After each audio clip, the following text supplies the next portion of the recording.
جادو، دادا اور دل دادا، انشے سیریل، 57واں انشا، شارق علی۔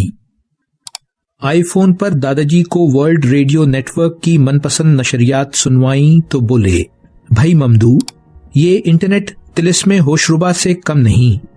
ہم بچے تھے تو ریڈیو بھی جادو لگتا تھا، بڑا سا مرفی اونچی تپائی پر دھرا رہتا۔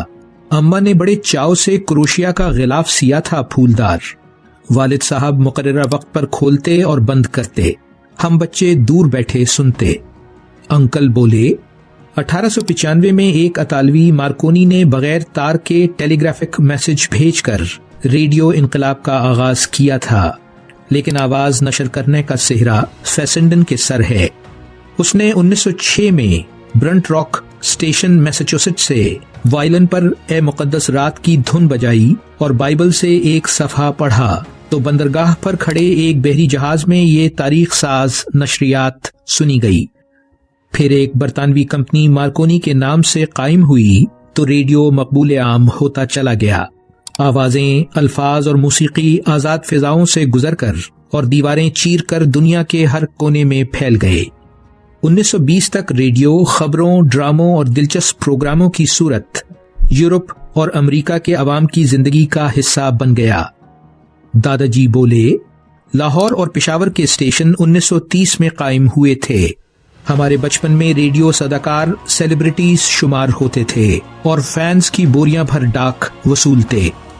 یعنی آپا بولی، صرف آوازوں سے ذہن کے سٹیج پر صورت احوال اور کرداروں کو تشکیل دینا بہت دلچسپ ہوتا ہے۔ اس دور کی عوامی سوچ اور ذہنوں کی تعمیر میں بھی ریڈیو نے یقیناً حصہ بٹایا ہوگا۔ دادا جی بولے، ریڈیو پر سنا غلام مصطفیٰ حمدانی کا یہ اعلان میں شاید کبھی نہ بھلا سکوں گا۔ السلام علیکم، پاکستان براڈ کاسٹنگ سروس، ہم لاہور سے بول رہے ہیں۔ 13 اور 14 اگست سن 47 عیسوی کی درمیانی رات 12 بجے ہیں، طلوع صبح آزادی۔ آزادی نصیب ہوئی تو پاکستان کے پاس لاہور، ڈھاکہ اور پشاور کے ریڈیو اسٹیشن تھے۔ کراچی اسٹیشن تو 1950 میں قائم ہوا۔ ہم نوجوان بنا کا گیت مالا اور کرکٹ کی بال ببال کامنٹری کے شیدائی تھے۔ کھیل کا پورا نقشہ آنکھوں میں سما جاتا تھا۔ پھر بچوں کی دنیا، بزم طلبہ، مشاعرے، بیت بازی اور ڈرامے، شکیل احمد اور انور بہزاد جیسی خبریں پڑھنے والے اب کہاں۔